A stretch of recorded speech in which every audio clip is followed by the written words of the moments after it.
Friends, today is a huge YouTube hop that my friend Christina put together with a group of us to give you a ton of inspiration so you can get started on documenting those back to school photos. So let's get started. So here I'm showing you the paper I'm going to use. That's the Imaginescence, and that's my boy Echo Park. Now, this Imaginescence Childhood Memories collection, I only have 2 papers from that collection, chipboard stickers and layered stickers, but that hopscotch paper that you see right there was my jumping off point, my starting off point of what I wanted to use. Now, as a whole, it is way too busy. So what I did was I cut the paper into 1/4. And then when I flipped it over, I really like that citron green on the other side. So I'm going to use both of those paper and adhere them down on the most brightest cardstock I own that has been in my stash for 19 years that I knew I was never going to use it. So once I glue that down, it now reads as one whole 12 by 12 paper. Now I am going to cover up the seam with washi tape. And anytime I use washi tape, I've said this before, I always add extra adhesive just because I find that washi tape eventually peels up. There's just not enough adhesive on there. So I'm going to go ahead and glue that down, but off camera I'm going to realize that the washi tape was just a little too wide. So as you started to see me turn it over to do it quickly before it dried, I cut it in half, and I like that with much better. Now there's the 2 photos I'm going to use. Now off camera I did adhere it down to white cardstock. You weren't missing out on anything. And then I backed it up one more time with another layer of paper, and that you're going to see eventually here on the right. And all it is a aqua, well, not really aqua blue, almost like a sky blue, a really pale baby blue that you see on the very top of that hopscotch paper. Now, going through, since I only had very few elements, I really had to shop my stash, and I've been kind of putting kits together now, oh my gosh, for years and years. And basically what I've done in the past, since I've done it in the past, is I take the busiest paper that I have, which is that hopscotch paper right there, and I just start shopping my stash. I start pulling all colors. So even though this isn't going to be a very themey layout, I felt that the hopscotch paper was enough to let you know that this was a school layout.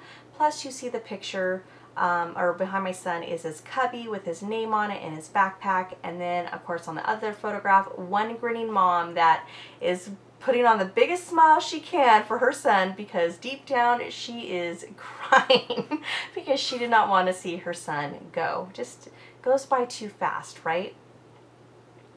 Now, when I shop my stash, I also have this little bits and bob bin that I talk every once in a while in my videos, and it basically is little tiny pieces that I don't want to get lost, and I kind of always go through it every time I'm about ready to create a layout and see if there's any other colors that I could pull.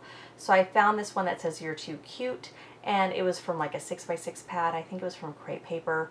It was actually a baby collection. Now, as I'm putting all my layers together, right here I'm noticing, you know what, I have a circle element on the top.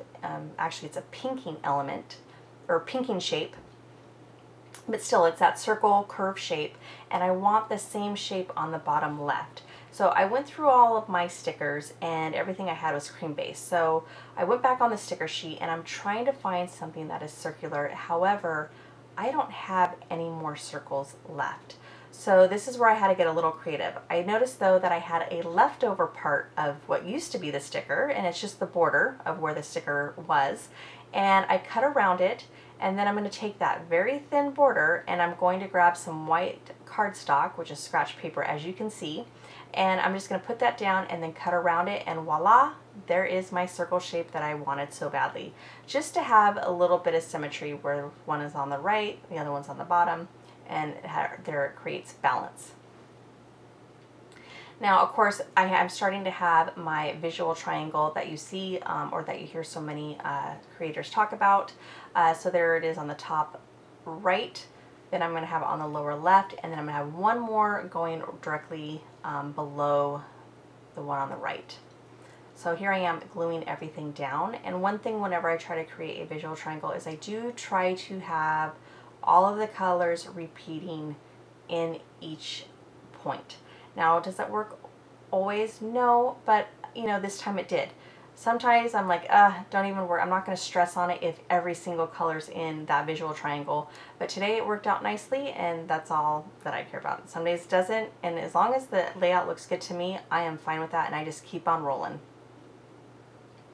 So I look for stickers, like I said, that has the same colors and that, you know, somewhat of, that goes with also the layout. So snapshots. We all know, all of us parents are snapping away our kiddos when they are on their way to school. So I definitely was going to use that. Now that Just Be Little, I had to use that chipboard piece because, again, starting first day of kinder, and as a mom, you always want them to stay little. Like I said, it goes by way too fast. So when I try to peel off the back of that sticker, because it's been in my stash for so long, a lot of layers of that chipboard did come off, but that doesn't bother me. I just add more adhesive and I'm fine with that. So here I have that blue on the one side. So like I said, I'm just trying to create more with the tickets. So even though there's not tickets in every single point of that triangle, or each point of those triangle, I'm still making sure that the colors are all there. So here I am creating now the actual triangle with, and I feel like I'm saying triangle on everything, but I added another little piece of scratch paper, and that's where I'm going to have my subtitle that says Kinder Boy. Now, even though I'm going to be honest with you, I have never, maybe once or twice I've done a subtitle, but for whatever reason I put a subtitle because this is not my actual title, but yet I wanted that word on there, that Kinder Boy. And so here I am adding some enamel shapes, and also I added a freckled fawn puffy sticker arrow so that way it draws your eye to the word Kinder Boy. And with my enamel I can't even talk. With my enamel dots, I also add extra adhesive. Again, just because sometimes it does fall off where I live with the humidity. And now I'm working on my actual title. So this is from that That's My Boy collection, which matched beautifully with the Imaginescence collection. And so I'm taking those stickers, and how I came up with my title when I was looking back and kind of just reminiscing and putting this layout together, I kind of started thinking back when I was a little girl, and I don't know why, but the Jackson 5 song came in my head, and my mom used to play it all the time. So there it is, learning my ABC and 1, 2, 3. And so that's what my title's going to be. I'm going to add some inks, little ink splatters all around, and I'm going to call this layout done. So thank you so much for joining me. I hope you enjoyed this layout. If you did, if you don't mind giving me a thumbs up, I would appreciate it. And definitely go to my description box. There is going to be a ton of ladies, all their links to their channel, so you could watch their back to school video hop as well. Thank you so much again for joining me. Have a great night. Bye.